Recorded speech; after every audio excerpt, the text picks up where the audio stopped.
근로복지공단이 1년 전 병원 내 악습인 이른바 태움으로 인해 스스로 목숨을 끊은 고 박선욱 간호사를 산업재해 피해자로 인정했습니다.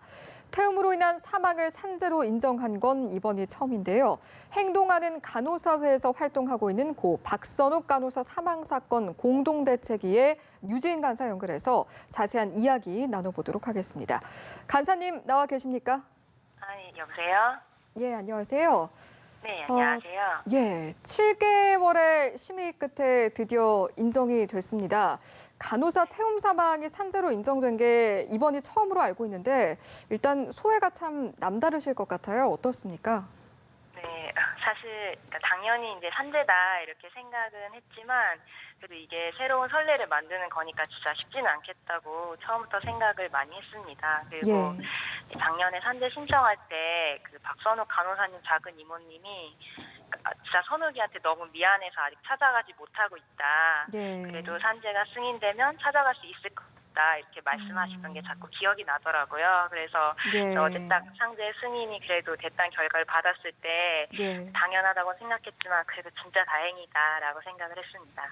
말씀해 주신 것처럼 선례가 된 건데 아무래도 그렇다 보니까 이번 재판과 유사한 사례들에 끼칠 영향을 또 비롯해서요. 이번 산재 인정에 시사하는 바가 큰 것 같다는 생각이 들어요. 어떻게 보세요? 네, 사실 이제 처음에 이제 좀 돌아가서 이제 박선욱 간호사님 죽음이 이제 알려졌을 때 간호사들이 다들 나도 너였다라고 외쳤어요. 그러니까 이 고인이 겪었던 상황들이 이제 알려지면 알려질수록 진짜 그냥 많은 간호사에 다 겪는 일이었던 거죠.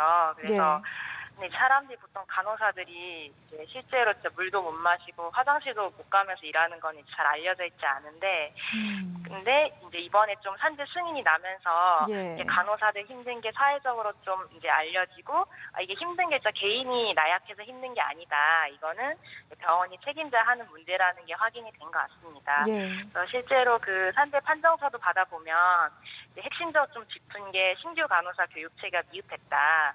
그리고 이제 과중한 업무가 있었다라고 지적을 했고요. 그러면 이제 비슷한 사례들이나 앞으로 간호사들이 일하는 조건에서 좀 교육 시스템을 바로 잡고 이제 인력을 충원해서 업무 강도를 낮추는 거 이런 것들이 병원의 책임으로 부과될 것 같습니다.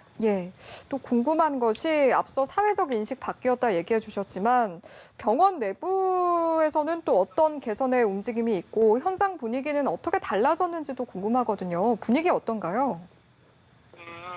사실 단적으로 이야기하면 그러니까 근본적으로는 달라진 것이 아직은 없어요. 그래서 물론 이제 사망 사건까지 좀 발생하고 이게 이제 계속 논란이 되니까 이제 병원들이 태움이다 아니면은 관련 비슷한 사례가 있는 것 같다 이런 소식이 들리면 좀 긴장은 합니다. 근데 이 긴장이라는 게 진짜 제대로 해결해야겠다 이런 건 아니고 그냥 좀 간호사 개개인이 조심해라, 선배 간호사들 조심해라, 그리고 우리 병원 알려지면 안 된다 좀 이런 수준이고요. 사실 이제 변화가 없는 게 좀 당연할 수밖에 없는 게 태움이라는 게 그냥 개개인의 성격 문제가 아니라 사람을 진짜 벼랑 끝까지 보내죠. 화장실도 못 가는 그런 과중한 업무로 인한 병원 구조 때문에 발생하는 거거든요. 그러니까 이제 당연히 당장 내가 맡은 일만 하기도 힘든데 신규 교육까지 추가로 생기니까 선배가서 너무 힘들고 신규도 제대로 못 배우고 이러니까 불안하고 위축되고 그래서 근본적으로 인력 충원이 되고 이제 교육 시스템이 갖추어져야 이게 이제 근본적으로 달라졌다 이렇게 말을 할 수 있을 텐데 정작 사건이 발생했던 서울 아산병원도 책임을 안 지고 있으니까 좀 병원들이 이제 이렇게 돈이 들어가는 근본적 해결을 하기보다는 그냥 사건을 잘 덮으면 되겠구나 이렇게 생각해왔던 게 아닐까 싶긴 합니다. 그 주변에 간호사분들이 현장에서 겪고 있는 가장 큰 어려움을 좀 사실 여쭤보려고 했었는데 결국에 이제 태움이란 개념을 저희가 고민을 해봤을 때 간사께서 보시기에는 근본적인 문제는 인력 충원이라든지 시스템에서 오는 것이다라고 보시는 거죠? 네, 정확합니다.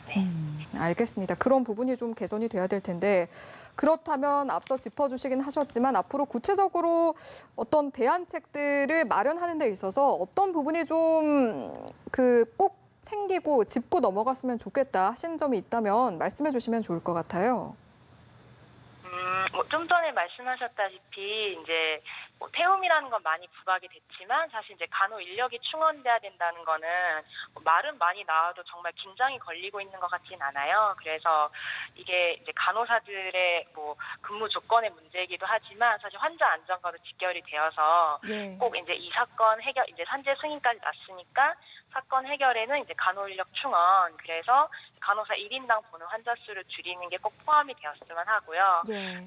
또 무엇보다도 어쨌든 이 사건이 이제 일어났던 건 서울 아산병원인 거잖아요. 근데 이제 서울 아산병원은 처음부터 이제 제 유족을 처음 만났을 때부터 아예 고인의 성격 탓을 했었고 아직까지도 사과를 하지 않고 있습니다. 예. 또 그 안에 있는 간호사들이 일하는 처우나 조건도 달라지지 않았다고 저희가 듣고 있고요. 그래서 꼭 병원이 이제 뭐 이제까지 1년 동안 있었던 일들 그리고 이 사건이 벌어지게 했던 그런 모든 거를 좀 책임지는 모습을 보여주었으면 합니다. 예, 말씀해주신 부분까지 하루속히 좀 해결이 되길 바라면서 오늘 말씀은 여기서 마무리 짓도록 하겠습니다. 지금까지 유진 간사와 이야기 나눠봤습니다. 말씀 고맙습니다. 네, 감사합니다.